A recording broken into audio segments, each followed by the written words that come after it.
Road पर सड़कों पर निकलकर ब्राह्मण समुदाय के लोग फरसा लेकर निकल रहे हैं, असंवैधानिक काम कर रहे हैं। वो असंवैधानिक काम कर रहे हैं जो फरसा लेकर निकल रहे हैं। अब एक तरफ तो कहते हैं हम सब हिंदू भाई भाई, जात पात की करो विदाई, हम हिंदू भाई भाई। जब एक हिंदू ने दूसरे अगर हिंदू से अगर उसकी बेटी का हाथ मांग ले तो गलत बात तो नहीं हो सकती। यानी कि आपने साबित कर दिया कि इस देश का जो आदिवासी है, दलित है, वो हिंदू नहीं है। ठीक है, नमस्कार दोस्तों, एक बार फिर से स्वागत है आपका भारत दस्तक के ऊपर। हमारे साथ है आज लोकेश जी, आदिवासी लीडर है। आपको पता होगा IAS संतोष वर्मा का मामला जो चल रहा है, कल चंद्रशेखर आज़ाद ने भी दतिया में उनका समर्थन किया और कहा कि हर घर से संतोष वर्मा निकलेगा और मैं उनका समर्थन करता हूं। आज भोपाल में भी एक प्रेस कॉन्फ्रेंस है, लोकेश जी ने प्रेस कॉन्फ्रेंस ली है। तो सर, आप क्या कहना चाहेंगे इस पूरे मामले के ऊपर? जी देखिए, पूरा मामला जो है IAS संतोष वर्मा जी जो अजाक्स के प्रांतीय अध्यक्ष है, उन्होंने सामाजिक समरसता पर अपना उद्बोधन दिया, लेकिन कुछ तथाकथित लोगों द्वारा इसको तोड़ मरोड़ कर इस तरीके से दर्शाया गया कि किसी बहन बेटी का अपमान हुआ है। जबकि उन्होंने स्पष्ट शब्दों में कहा है, आप उस 7 सेकंड की क्लिप को चलाया जा रहा है जो कि उनका पूरा भाषण 27 मिनट का था, आप उस 7 सेकंड की क्लिप को सुनिए। उसमें उन्होंने कहा है कि जब तक ब्राह्मण अपनी बेटी का दान मेरे बेटे के लिए ना कर दे, यानी कि वो अपने बेटे के लिए ब्राह्मण पिता से विवाह के लिए हाथ मांग रहे थे। बेटी दान का उपयोग हिंदू संस्कृति में किया जाता है, ये ब्राह्मण द्वारा ही दिया गया शब्द है। कन्यादान जो शब्द कहा जाता है, कन्यादान को उन्होंने बेटी दान कह दिया। ये कोई अपशब्द नहीं है, किसी डिक्शनरी में नहीं है। देखिए, मैंने जहाँ तक देखा कि वो भील समाज से आते हैं और भील समाज में बेटी दान ही किया जाता है। और जो जिस संबंध की वो लोग जो मुद्दा बनाया जा रहा है संबंध बोल के, वो सगे संबंधी वाला एक मतलब सगे संबंधी वाला मामला है। जैसे हम बोलते हैं ना, हमारा संबंधी है, हमारा सगा है, हमारा बाप बेटे का एक संबंध है, ऐसा संबंध। जी बिल्कुल, संबंध शब्द का भी मामला जो बनाया जा रहा है, संबंध वैवाहिक संबंध होते हैं, रिश्तेदारी के संबंध होते हैं, एक दूसरे से भाईचारे के संबंध होते हैं, ऐसे ही संबंध होते हैं। उसी संबंध की बात की उन्होंने, कोई शारीरिक संबंध की बात नहीं की। एक IAS अधिकारी हैं, वो बहुत तोल मोल के अपने शब्दों को रखते हैं और उन्होंने बहुत तोल मोल के संविधान की मूल भावना को रखा। इस बात के लिए ब्राह्मण समुदाय को उनका सम्मान करना चाहिए था, लेकिन उनका उलट आज रोड पर सड़कों पर निकलकर ब्राह्मण समुदाय के लोग फरसा लेकर निकल रहे हैं, असंवैधानिक काम कर रहे हैं। वो असंवैधानिक काम कर रहे हैं जो फरसा लेकर निकल रहे हैं। आपको अगर किसी बात का बुरा लगा, आप संवैधानिक तरीके से विरोध कीजिए, आपका अधिकार है। लेकिन आप फरसा लेकर किसी को मारने की बात कर रहे हैं, आप गला काटने की बात कर रहे हैं, आप खून बहाने की बात कर रहे हैं, ये बातें नहीं होनी चाहिए। देश संविधान से चलता है, कानून से चलता है, किसी धार्मिक ग्रंथ से नहीं चलता है। ये बात स्पष्ट समझ लेना चाहिए कि सभी वर्गों को, ये सभी वर्गों के लिए लागू होती है। और साथ ही साथ जिस प्रकार से संतोष वर्मा जी का विरोध किया जा रहा है, क्या यह लोग जो लोग आज सड़कों पर निकले हैं, क्या रामभद्राचार्य ने जिन्होंने महिलाओं का अपमान करते हुए मटेरियल एंजॉयमेंट की वस्तु कहा है, क्या उसका विरोध करने निकले? ये नहीं निकले। एक बालक है धीरेन्द्र शास्त्री, जो अपने आप को बहुत ज्ञानी बताते हुए लड़कियों के बारे में कहता है कि खाली प्लाट है, उसके बारे में ब्राह्मण समुदाय के लोग सड़कों पर नहीं निकलते हैं। ये दुखद है। जब महिला सम्मान की बात आती है तो महिला सम्मान के लिए सबके सम्मान की बात होनी चाहिए, लेकिन जिस प्रकार से महिलाओं का ब्राह्मण समुदाय के कुछ कथावाचक जो अपमान करते हैं, इसके बारे में वो कुछ नहीं कहते हैं। आपका कहने का मतलब ये है कि ब्राह्मण समुदाय के कथावाचक हो या कोई भी व्यक्ति हो, कुछ भी बोल दे तो उस पर कोई प्रदर्शन नहीं होगा, उसको कोई पुतला फूका नहीं जाएगा, उसका कोई विरोध नहीं, उसके खिलाफ कोई ज्ञापन नहीं होगा। लेकिन एक आदिवासी समाज के बड़े अधिकारी ने कुछ बोल दिया और वो कुछ बोला भी, उसकी सिर्फ 10 सेकंड या 7 सेकंड क्लिप काट के वायरल किया गया गलत तरीके से।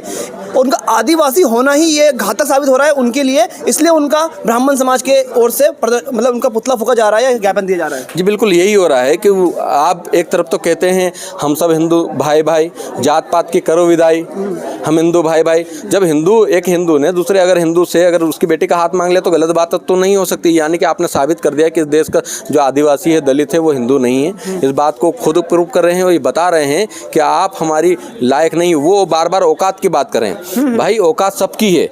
ये देश में हर पढ़े लिखे व्यक्ति सब अपने आप में बुद्धिजीवी है, वो चाहे किसी भी वर्ग का हो, लेकिन एक अपने आप को श्रेष्ठ बताने के चक्कर में अपने आप को धार्मिक ग्रंथों के अनुसार सबसे श्रेष्ठ साबित करने वाले जो लोग हैं, वही संतोष वर्मा जी का विरोध कर रहे हैं। बाकी ब्राह्मण समुदाय में भी बुद्धिजीवी वर्ग हैं, वो वर्ग समझ रहे हैं कि संतोष वर्मा जी का आखिर मर्म क्या था, उनका दुख क्या था, और वास्तव में उन्होंने गलत कहा या नहीं कहा, इस बात पर वो अपनी कोट कर रहे हैं। तो ये बड़ी बात है कि ब्राह्मण समुदाय में भी बुद्धिजीवी वर्ग है, और खास करके ब्राह्मण समुदाय संतोष वर्मा जी को टारगेट करके आरक्षण और संविधान पर हमला कर रहा है, जो कि इस देश का ST SC OBC मूल निवासी समुदाय कभी भी उनको उनके उसमें सफल नहीं होने देगा। ये देश में संविधान का राज चलेगा और हम लोग अपने हक की लड़ाई को लड़ रहे हैं।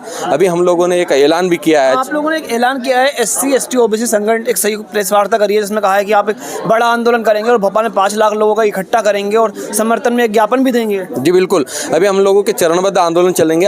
संतोष शर्मा जी के समर्थन में, संविधान और आरक्षण के समर्थन में हम लोग 13 दिसंबर 2025 को हम लोग पूरे प्रदेश में ब्लॉक, तहसील और जिला स्तर पर वर्मा जी के समर्थन में ज्ञापन दे रहे हैं। उसमें 2-3 मुद्दे और रहेंगे, जिसमें ST SC OBC के बैकलॉग पदों की भर्ती, प्रमोशन में आरक्षण और 13% होल्ड हटाओ।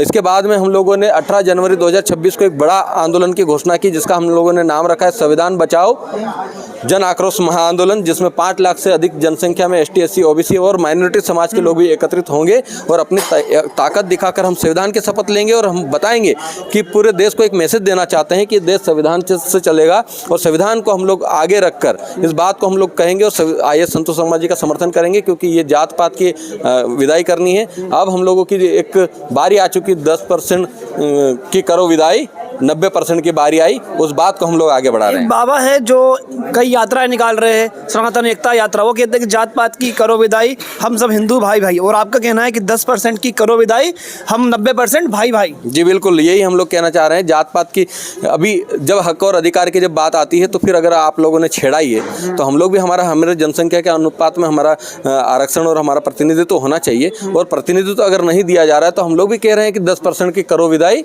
अब 90% की बारी आई, और वो 90% की बारी आपको 18 जनवरी 2026 को इस भोपाल की धरती पर देखने को मिलेगा। इस देश की जनता देखेगी कि किस प्रकार से इस देश का जो 90% समुदाय है, जो अपने हक अधिकारों से आज भी वंचित है, आज भी भेदभाव का शिकार हो रहा है। मैं आपको जानकारी के लिए बता दूं, एक IAS बनने के बाद भी उसकी जाति नहीं जाती है, एक IPS बनने के बाद भी उसकी जाति नहीं जाती है।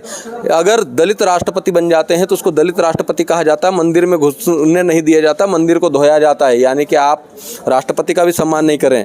एक आदिवासी राष्ट्रपति बनता है, उसको आदिवासी राष्ट्रपति कहा जाता है, लेकिन कोई ब्राह्मण अगर राष्ट्रपति बनता तो क्या कहते हैं? देश का राष्ट्रपति। तो आप जब एक, और इसके साथ में एक बड़ा उदाहरण, माननीय सर्वोच्च न्यायालय के चीफ जस्टिस बने गवई जी।